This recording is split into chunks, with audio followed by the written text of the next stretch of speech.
The Wonderful Wizard of Oz by L. Frank Baum.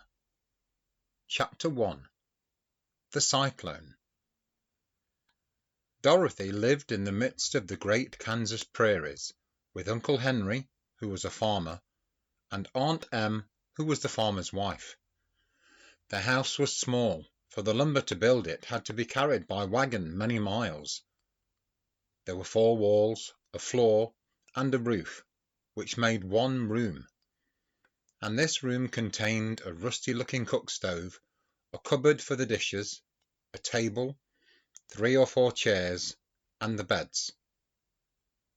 Uncle Henry and Aunt Em had a big bed in one corner, and Dorothy a little bed in another corner.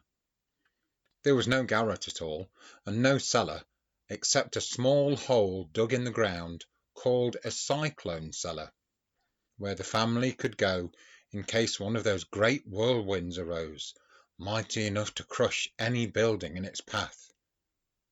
It was reached by a trapdoor in the middle of the floor, from which a ladder led down into the small, dark hole. When Dorothy stood in the doorway and looked around, she could see nothing but the great prairie on every side. Not a tree nor a house broke the broad sweep of flat country that reached to the edge of the sky in all directions. The sun had baked the ploughed land into a grey mass, with little cracks running through it. Even the grass was not green, for the sun had burnt the tops of the long blades until they were the same grey colour to be seen everywhere. Once the house had been painted, but the sun blistered the paint and the rains washed it away, and now the house was as dull and grey as everything else. When Aunt Em came there to live, she was a young, pretty wife. The sun and the wind had changed her too. They had taken the sparkle from her eyes and left them a sober grey.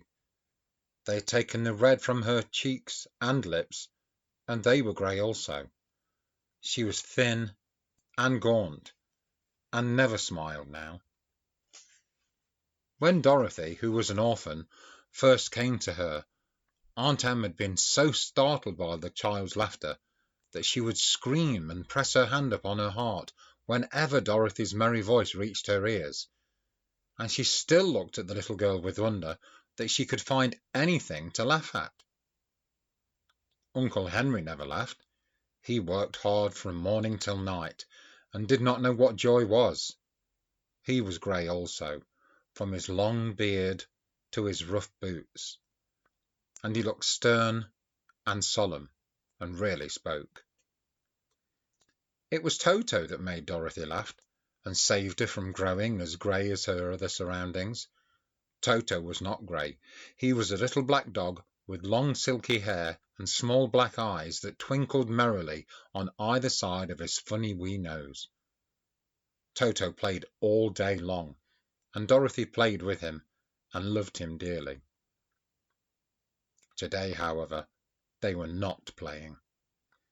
Uncle Henry sat upon the doorstep and looked anxiously at the sky, which was even greyer than usual.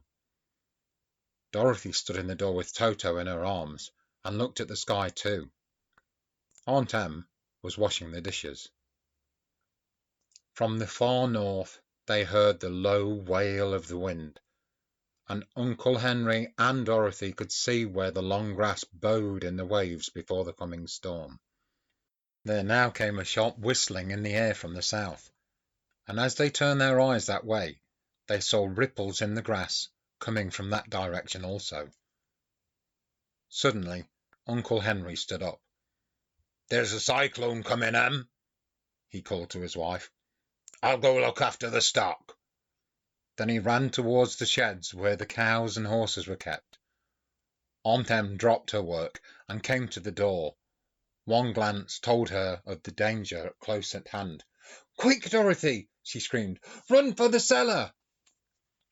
Toto jumped out of Dorothy's arms and hid under the bed, and the girl started to get him. Aunt Em, badly frightened, threw open the trapdoor in the floor and climbed down the ladder into the small dark hole. Dorothy caught Toto at last and started to follow her aunt. When she was halfway across the room, there came a great shriek from the wind, and the house shook so hard that she lost her footing and sat down suddenly on the floor. Then a strange thing happened. The house whirled around 2 or 3 times and rose slowly through the air. Dorothy felt as if she were going up in a balloon. The north and the south winds met where the house stood and made it the exact centre of the cyclone. In the middle of the cyclone, the air is generally still, but the great pressure of the wind on every side of the house raised it up higher and higher until it was at the very top of the cyclone, and there it remained and was carried for miles and miles as easily as you could carry a feather. It was very dark, and the wind howled horribly around her, but Dorothy found she was riding quite easily. After the first few whirls around, and one other time when the house tipped badly, she felt as if she were being rocked gently, like a baby in a cradle. Toto did not like it. He ran about the room, now here, now there, barking loudly, but Dorothy sat quite still on the floor and waited to see what would happen. Once Toto got too near the open trapdoor and fell in, and at first the little girl thought she had lost him, but soon she saw one of his ears sticking up through the hole, for the strong pressure of the air was keeping him up so that he could not fall. She crept to the hole, caught Toto by the ear, and dragged him into the room again, afterward closing the trapdoor so that no more accidents could happen. Hour after hour passed, and slowly Dorothy got over her fright. But she felt quite lonely, and the wind shrieked so loudly all about her that she nearly became deaf. At first she had wondered if she would be dashed to pieces when the house fell again, but as the hours passed and nothing terrible happened, she stopped worrying and resolved to wait calmly and see what the future would bring. At last she crawled over the swaying floor to her bed and lay down upon it, and Toto followed and lay down beside her. In spite of the swaying of the house and the wailing of the wind, Dorothy soon closed her eyes and fell fast asleep.